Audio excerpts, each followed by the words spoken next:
Most crews never knew their U-boats had any chance of survival once they were spotted in daylight. The night was where they lived, the night was where they hunted, and yet, for the men who stood watch during those long Atlantic darkness, 8 endless hours scanning an horizon they could barely see, the night was also a prison, a place where your eyes began to deceive you and your mind played tricks in the silence. It began at 2 in the morning, when the black Atlantic swell rolled beneath the saddle tanks with a deep, patient rhythm. The spray hissed, not quite a whisper, but a sound like something alive, constantly rising and falling across the curved steel.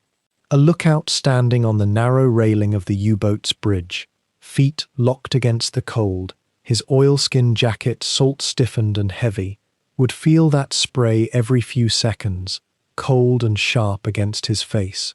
The boat rose and fell, rose and fell. Beneath his boots, the engines thrummed, diesel engines that had pushed this vessel from the German bases in occupied France, out past the Bay of Biscay, across thousands of miles of contested ocean, toward the prey that moved in convoy lanes far ahead. This was the moment when most ships were silent. This was the hour when most crews, on surface vessels, slept in their bunks or sat exhausted in darkened wardrooms. But the U-boat was awake. It was alive in a way that daylight would never allow. Because on the surface at night, running on diesel with the diesels fed by the open air above, a U-boat could move. It could recharge the batteries that would power its silent underwater hunt when the sun rose. It could see without being seen, or so the men believed, though that belief was becoming harder to hold with each year of the war. The hiss of the spray continued. The engine throb resonated through the hull. And somewhere below, in the red-lit spaces of the conning tower and the control room, a crew of roughly 40 men moved through their rituals with the quiet efficiency of people who had learned to function in a steel coffin at sea. But up here, above, where the night was absolute and the stars were hidden behind cloud, the real work of the night watch was beginning. If you've ever wondered what it took to keep a German U-boat operational on patrol, not the strategy, not the politics, but the actual human labor that sustained these predators night after night in the Atlantic, you'll find it in the simple, repetitive, bone-wearing routines of the men who stood watch in the darkness. Those 8-hour stretches changed everything about how a crew experienced the war. They changed how fear worked. They changed what men thought about in the moments before they tried to sleep. And if you'd like to join us as we journey deeper into these hidden hours, the routines, the psychology, the small decisions that kept U-boats alive, we've created this entire documentary series on the forgotten night duties of the Second World War. Subscribe if you want to follow us down into these spaces where history was made in the dark. The ocean rolled on, the swell lifted and fell, the spray hissed against the tanks. 2 in the morning meant the watch had just changed. Somewhere on that narrow bridge, a man in oilskins was pressing a pair of binoculars into the hands of his relief. These were not the binoculars of a man with rest ahead of him. These were the tools being passed from one exhausted set of eyes to another, both pairs straining to see something in the absolute darkness that covered the water from horizon to horizon. The binoculars themselves were night-adapted, no bright optics, nothing that would catch light and throw it back like a signal. They were designed to gather whatever faint starlight or reflected moonlight might be available, to press it into the retina of a human eye already pushed to its limit. The outgoing watch officer would murmur something, not a formal report, but a few words about what had been seen, or more often, what hadn't. Nothing on the horizon, no lights, no sounds except the engine and the swell, wind from the northwest, holding steady, battery charging normally. Below, the radio operator had reported no significant traffic. The relief officer would nod, absorb this information without really processing it, because his mind was still adjusting to the cold and the darkness, and the fact that he now had 8 hours ahead of him in which nothing might happen at all, or everything might happen in an instant. The handover of the watch was quick. There was no ceremony to it. The binoculars changed hands. The chart corrected with the latest dead reckoning. The captain's position estimated by speed, time, and compass bearing, since radio fixes might give away the boat's location to the enemy. The oilskins, slick with brine, were sometimes transferred from one man to the next, though many preferred to wear their own, as broken in as they were. And then the outgoing watch would descend, careful on the ladder, dropping down through the hatch into the red light below, where his relief would take his place up here in the absolute black, binoculars already rising to his eyes. Why surface at all? It was a question that made sense only if you understood what a U-boat was at its core, a battery-powered electric motor when submerged, running silent and deep. But those batteries died. They needed hours of charging. The diesel engines could only run on the surface, where they could breathe. So every night, when the darkness gave them cover, the U-boats surfaced. They ran their engines. They pushed themselves across the ocean at speeds that would have been impossible underwater. They recharged every amp-hour they could before the sun came back and forced them to dive again. But it was more than that. The night was when they hunted.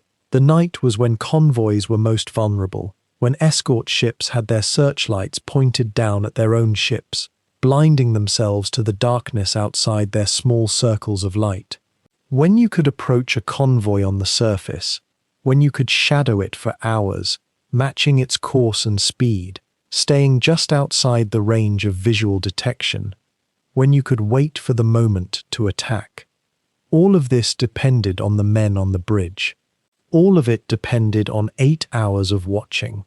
If you find yourself drawn to these forgotten corridors of the war, the ones that never made it into the headlines, where ordinary men performed extraordinary vigilance in absolute darkness, then perhaps you might consider subscribing.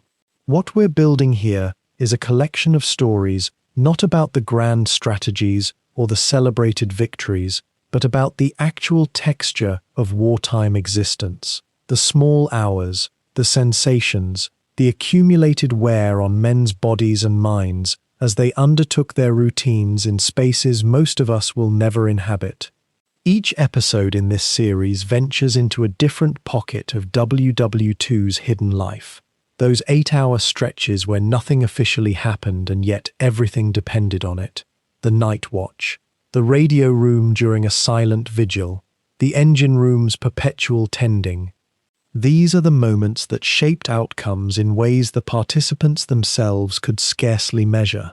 When you subscribe, you're choosing to slow down with us, to linger in these spaces, to understand not just what occurred in history, but what it actually felt like to be there, breathing that air, straining those eyes, carrying that weight.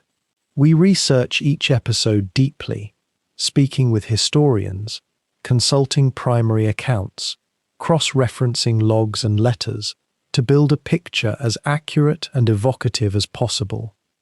And then we render it all into something you might listen to as the world around you stills, as your own vigilance softens towards sleep. There's a particular kind of understanding that comes when you let yourself drift into these reconstructed worlds, when you lower your guard and allow the rhythms and textures to settle into you.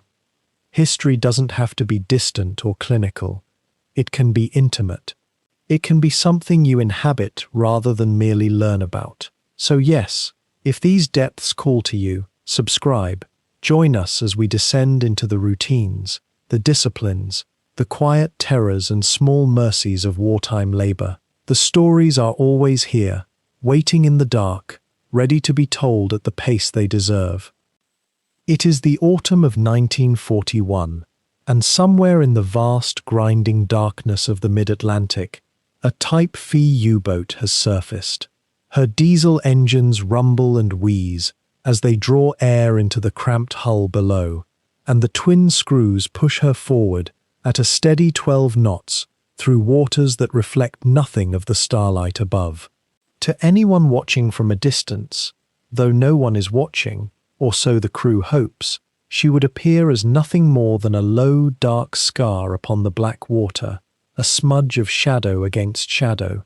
The night is her cloak, and she wears it with the practiced ease of a predator that has learned exactly when and how to hunt. By this point in the war, the rhythm of U-boat operations had settled into a pattern as old and as necessary as the tides themselves. A Type 7 could not remain submerged indefinitely. Unlike the fantasies that sometimes took root in civilian imagination, these submarines were not underwater vessels in the truest sense. They were ships that could dive. The diesel engines that drove them forward required air, and air was something the depths did not offer.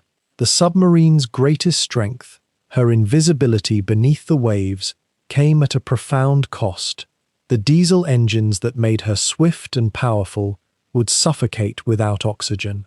The electric batteries that powered her underwater, those precious, finicky accumulator cells that hummed and buzzed in their racks below the floorboards, these could sustain her for perhaps 20 hours of silent running if the crew was careful, if the speed was kept modest, if nothing went wrong. And in the Atlantic, something was almost always going wrong. The batteries, therefore, had to be recharged, and that recharging could only happen on the surface when the diesel engines could breathe.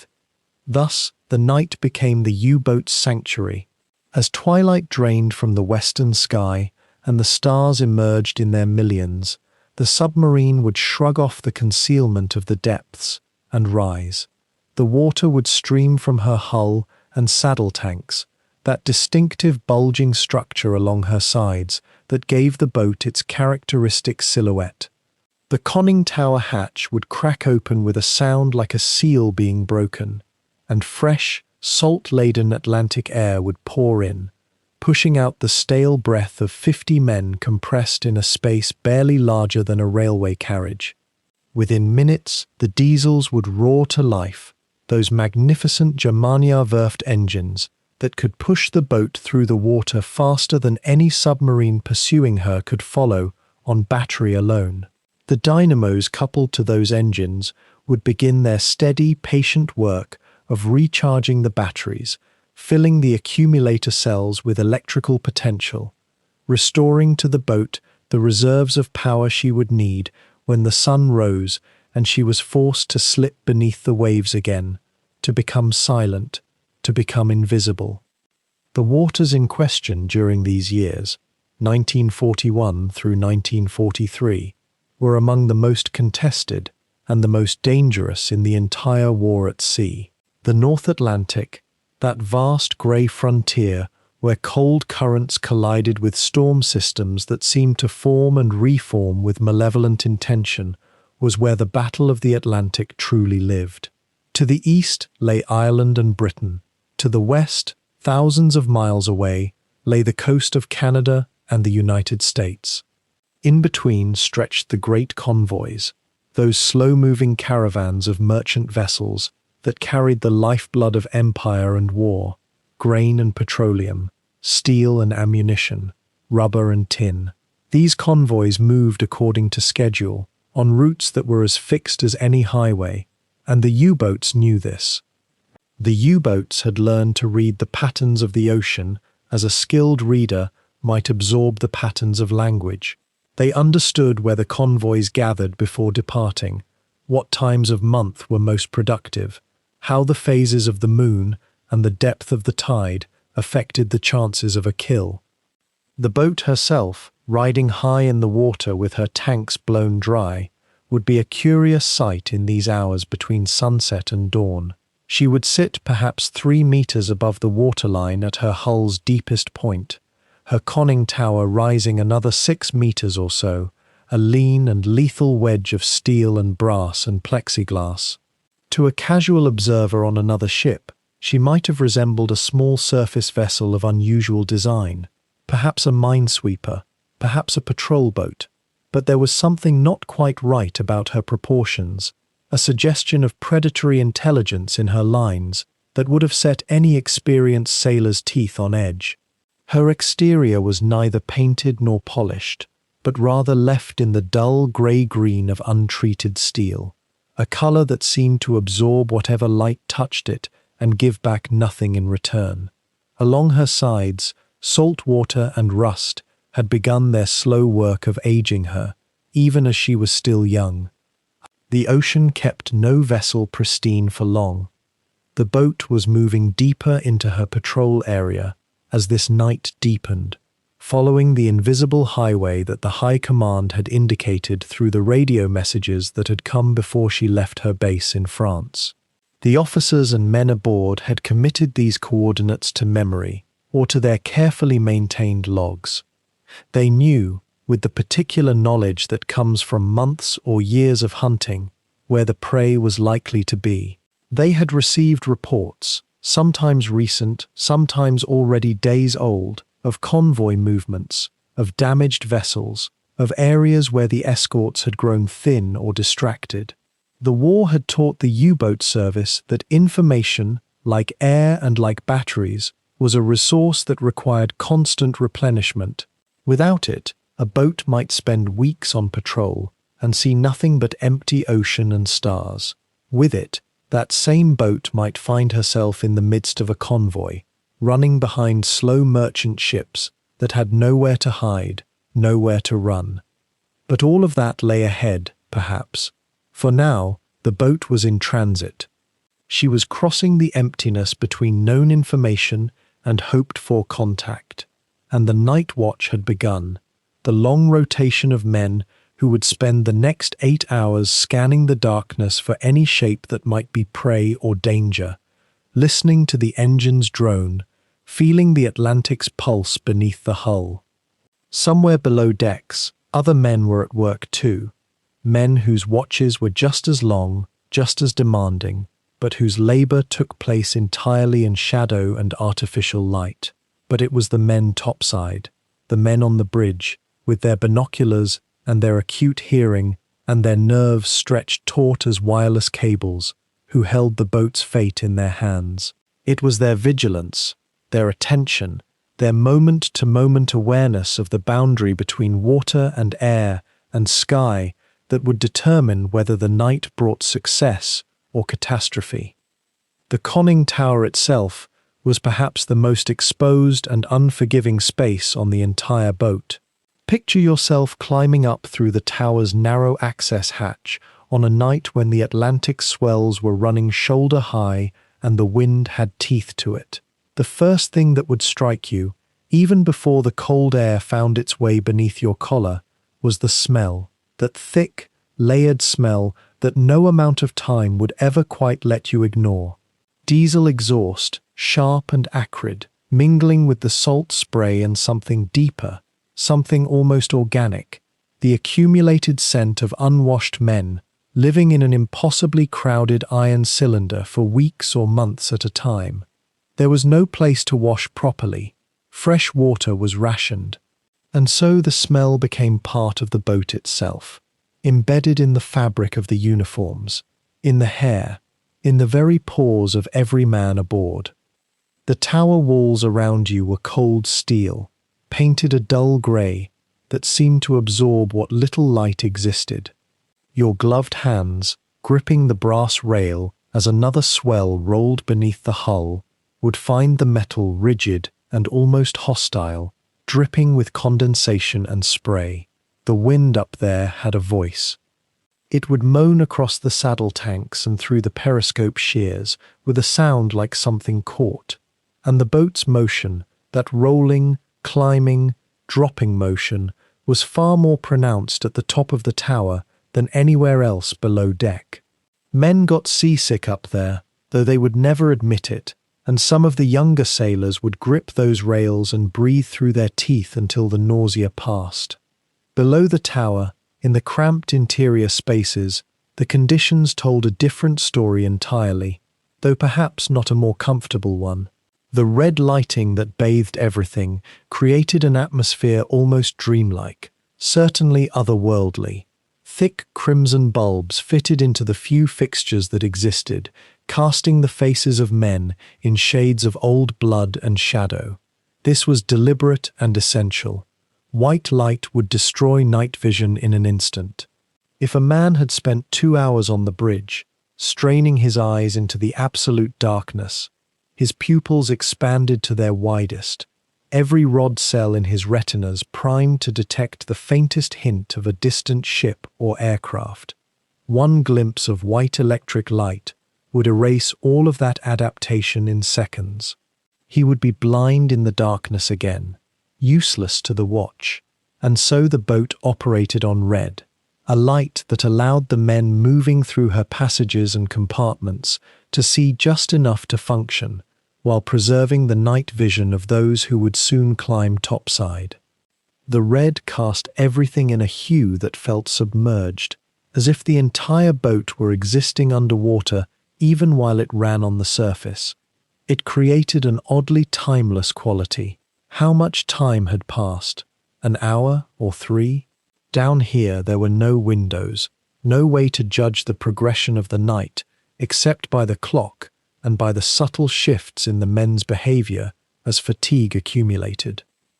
The metal around you in those compartments was beaded with moisture. The air, despite the desperate efforts of the diesel engines to draw in fresh oxygen from topside, had a thick quality, a heaviness that seemed to settle in your lungs. It was cold, genuinely cold, yet somehow the moisture made it feel damp and clinging rather than clean. The control room was where many of the night watch operated, a space so cramped that 4 or 5 men standing together would occupy nearly all available room. The periscope posts, the diving plane's controls, the trim and ballast manifolds, the compass, all of these instruments clustered together in a space that might, in a civilian context, be considered a large bathroom. And yet within this impossibility, the boat's officers and petty officers had to function with precision, making calculations, issuing orders, maintaining the vessel's course and depth, and preparing for whatever the night might bring. The metal superstructure seemed to hum slightly from the engines running far aft, a vibration that you felt rather than heard, a constant low thrum that became, over time, almost a part of your heartbeat. Above the control room, accessible only by climbing up and squeezing through the narrow opening in the tower, was the bridge itself. This was perhaps the most exposed and vital watch station. The bridge was essentially a circular platform with a railing around it, sitting atop the conning tower. In heavy seas, it was not uncommon for waves to wash completely over the bridge, soaking the men who stood there. They wore waterproof oilskins, heavy and awkward, and their eyes would be stinging with salt spray and fatigue. The binoculars, heavy Zeiss optics, outstanding but demanding, would feel like lead weights in the hands after a few hours of continuous scanning. Where did you look? How did you search such immensity? The horizon is not a line in darkness. It is a suggestion, a gradation of grey into black, and the human eye, even fully adapted to night vision, is remarkably poor at detecting distant objects against such a background, without knowing precisely where to direct its gaze. The cold at the bridge was of a different character than the cold below. This was direct, cutting, the kind of cold that found its way through layers of clothing if you stood still too long. The watch officers, accustomed to this, would shift their weight from foot to foot, keeping circulation going. They wore their best wool and their oilskins, and still they would come down from the bridge after an hour, their faces stung red, their fingers numb despite the gloves. The sense of isolation was profound up there, alone with the stars and the wind and the vast, featureless darkness, a darkness so complete that it seemed almost to have weight and substance. Every detail of the boat, its physical reality, its cold metal and oil smell and red shadows and crushing closeness, All of it served a single purpose during those night hours. The boat was a machine for finding and destroying ships in the darkness, and the men aboard had adapted themselves through long practice and sheer necessity to the peculiar demands that such a life imposed. The cold became normal. The smell became invisible. The red light was simply how the world looked. The cramping, pressing sense of walls too close became simply the texture of existence. But below all of that, always, was the knowledge that above, on the bridge, the most exposed and alert minds aboard were straining into the darkness, searching for something they hoped desperately to find, and perhaps, on some nights, hoping just as desperately not to find. The structure of a night watch aboard a Type V U-boat was deceptively simple on paper, though in practice it demanded a particular kind of vigilance that could only be sustained through habit and rigid routine. 4 men stood together on that narrow bridge in the Atlantic darkness, each with a distinct role, each dependent utterly on the others remaining alert. At the apex of this small hierarchy stood the officer of the watch, typically a Lieutenant zur See or experienced Oberleutnant, a man whose eyes had been carefully guarded in darkness for perhaps an hour before ascending the ladder, whose pupils had dilated and readjusted to the starlight and the faint phosphorescence of the swell. This officer bore a weight that few on the boat understood in quite the same way. He was, for the entire 8-hour stretch, the captain. The actual Capitan might be asleep in the tiny cabin below, but the officer of the watch held the responsibility for every decision, every course correction, every order that kept the boat alive or rendered it vulnerable. What did this responsibility truly encompass in those hours between midnight and dawn? The officer of the watch maintained overall tactical awareness of everything beyond the hull. He stood in the center of the bridge, often gripping the rail or the periscope housing, his leather oilskin creaking slightly with movement. His eyes moved constantly, not in the frantic way of a frightened man, but in the practiced sweep of someone who understood that threats emerged from the entire panorama around them. He would consult the compass, a dim card illuminated only by the faintest red light from below, and speak in the quietest murmur possible. Course to be held, speed to be maintained, any change in engine note or wind direction. The ocean's mood had to be read, not only seen, but felt, in the vibration of the deck beneath his feet, heard in the changed rhythm of spray hitting the saddle tanks. This officer bore responsibility also for a particular kind of calculation that was never quite conscious but always present. Where were the Allies most likely to be hunting in these hours? What did the patrol orders from headquarters say about the convoy routes, the suspected positions of escort vessels, the likelihood of aircraft ranging from some distant shore?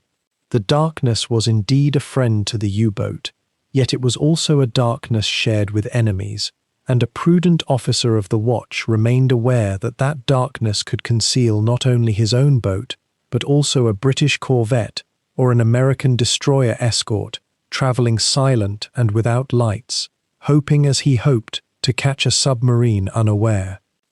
The officer's vigilance extended to his own men. He watched his lookouts not with suspicion, but with the care of someone ensuring they remained sharp. A man's eyes could deceive him after hours of staring into darkness. A man's attention could drift without his realizing it, could settle into a kind of dream state while still appearing to scan.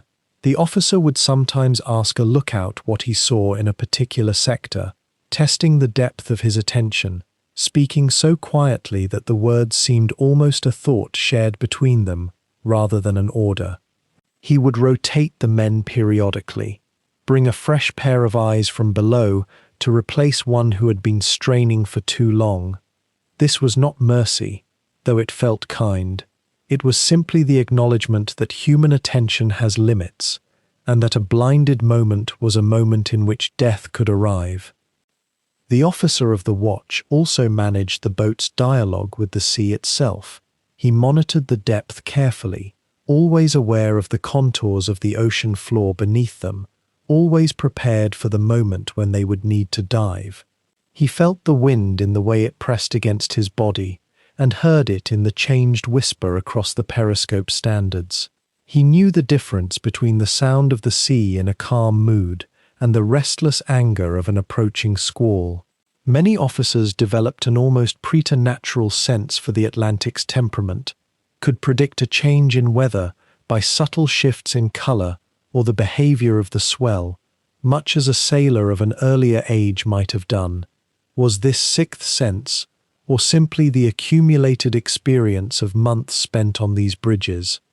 The answer matters less than the reality that it served them, that a U-boat captain would later write in his war diary that such an officer had felt the approaching danger in his bones and changed course moments before an enemy appeared.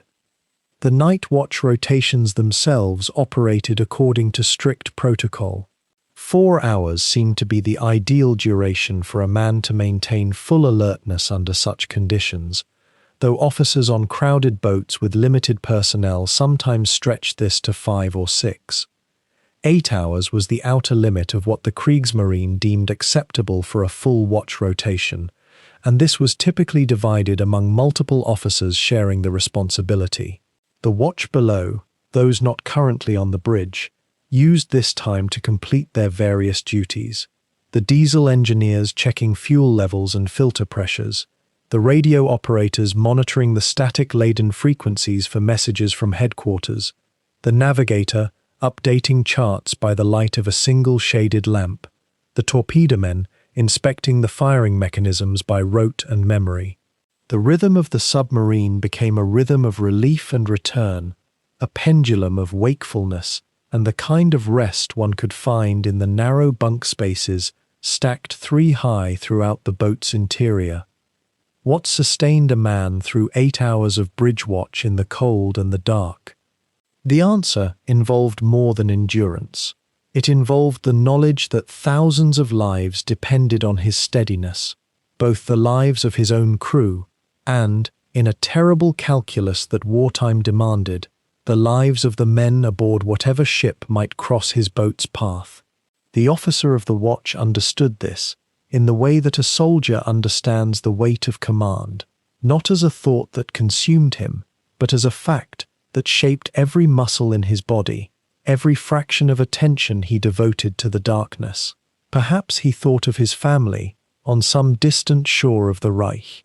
Perhaps he thought of nothing at all, his mind entering that particular state of half-awareness that comes from hours of focused but not frantic attention. The bridge of a U-boat at night was not a place of excitement or drama most nights. It was a place of patient, grinding watchfulness, and the officer who stood there was the heartbeat that kept the entire machine alive. The 8-hour watch was not something a man simply abandoned. There was a choreography to it, a ritual that had been perfected across decades of submarine service, and though it may have seemed like small ceremony to those ashore, it was the skeleton that held the night watch together.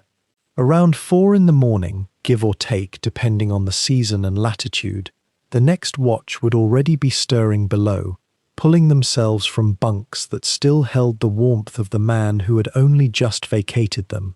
The relief watch was always roused a few minutes early, given time to pull on heavy wool trousers and sweaters, to splash their face with cold water from the limited reserves kept for such purposes, to drink a cup of strong coffee that the cook had prepared in anticipation.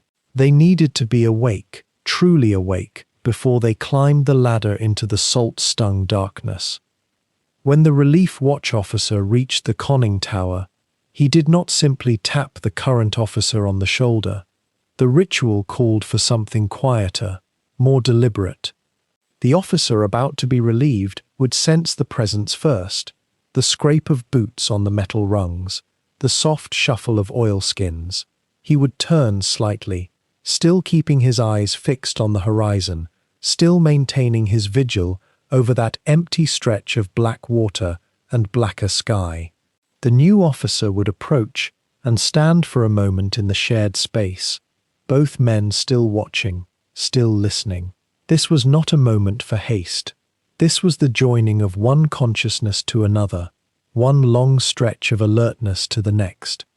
And only when the relief was certain that his eyes had adjusted to the darkness, that his mind had begun to calibrate itself to the particular rhythm of the night, only then would the handover truly begin. The binoculars came first. These were not the casual instruments one might find in a civilian observatory, but heavy, well-oiled Zeiss glasses that had been carefully wrapped in cloth to protect them from salt spray. The current watch would raise them slowly from his neck, where they had hung throughout the watch, warmed against his chest. He would pass them over, not thrust them suddenly, but offered with a kind of deliberate slowness, hand to hand, so that the new officer could feel their weight, could adjust his grip. In passing those binoculars, something essential was transferred too. They carried the memory of the hours just past, the particular angle of scan that had proven fruitful, the corners of darkness that had already been thoroughly examined. The new officer would settle them around his own neck, feeling that residual warmth, that suggestion of another man's vigilance. The oilskins came next. These heavy, stiff garments had been saturated with sea spray throughout the watch and had begun to freeze slightly in the cold Atlantic wind. The officer relinquishing his post would shrug out of them, a slow, careful movement, because sudden motion could disturb the set of his balance, could cause him to stumble on the narrow platform of the bridge. He would pass them over the rail, and the new officer would work into them, the cold outer layer a shock even through heavy wool, the damp fabric clinging for a moment before beginning to warm from his body. It was not uncomfortable exactly, but it was a tangible reminder of what the previous hours had been like, of the hours to come.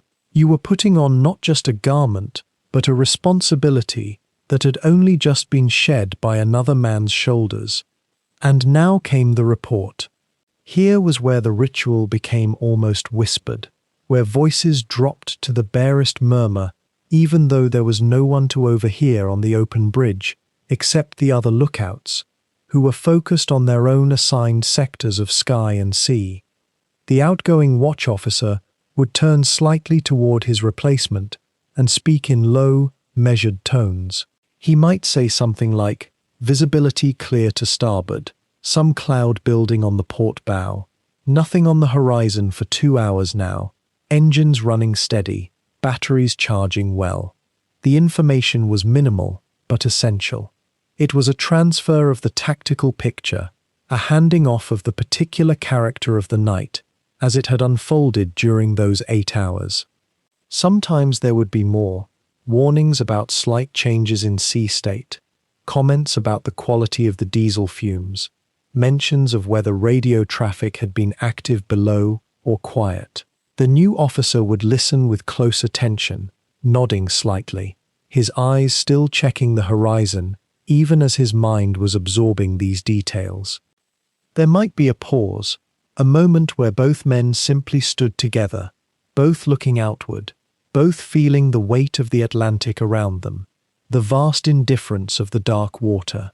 In that pause, something unspoken passed between them, an acknowledgement of the long hours, the cold, the constant vigilance. And then, without further ceremony, the outgoing watch would turn toward the ladder. He would descend rung by rung, his feet finding the rungs with the ease of long practice, his hand trailing down the cold metal of the rail. His body would emerge from the conning tower, into the smaller hatch below, and then into the darkness of the boat itself. The hatch above would close with a soft thunk, leaving the new watch officer alone with his 4 lookouts, with the responsibility now fully upon his shoulders. The binoculars were around his neck, warming against his chest. The oilskins were damp and heavy on his body. The watch was his now, for the next 8 hours or until something changed, until a shadow appeared on the horizon, until the world shifted and demanded action. Below deck, the relieved watch officer would strip off the wet oilskins, peeling them away in the dim red glow of the interior lights. He might pause at the small wash basin, splashing his face with cold water, trying to bring feeling back into cheeks and nose that had gone somewhat numb. His eyes would take time to adjust to the red interior lighting, that careful crimson glow that protected night vision, while still allowing the men below to move through the boat's cramped passages without stumbling.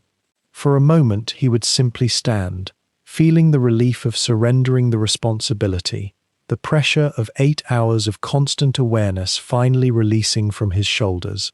He might head toward the crew's quarters, back toward those narrow bunks stacked 3 high, seeking his share of the rest that the boat's exhausting routine still permitted. Or he might stop at the galley, drawn by the smell of coffee, needing something warm in his stomach before sleep. The ritual of relief was complete, but it had changed nothing about the essential nature of the night watch itself. Up above, the new officer was already beginning his own 8-hour vigil, his own patient surveillance of the dark Atlantic, continuing the watch that had been going on unbroken since long before he was born, and would continue long after he returned to the relative safety of the surface world. The reason a U-boat commander ordered his crew topside into the howling Atlantic night, risking everything that darkness might conceal, came down to 3 immutable facts of physics and chemistry that no amount of tactical brilliance could circumvent. A diesel engine, for all its power and efficiency, required oxygen, vast quantities of it, and the boat's interior held only so much breathable air before the atmosphere became poisoned with carbon dioxide and the fumes of diesel combustion itself. Down below decks, men would begin to feel it within hours. A creeping heaviness in the chest, a mild confusion settling over the mind like fog, the desperate urge to breathe more deeply when breathing itself became labored. The only remedy was to crack open the conning tower hatch and let the Atlantic wind pour through, and more importantly, to start the huge diesel generators that could only function with fresh air drawn in through the induction mast. But there was another hunger the boat could not ignore, one that determined whether the U-boat lived or died in the vast emptiness of the mid-Atlantic.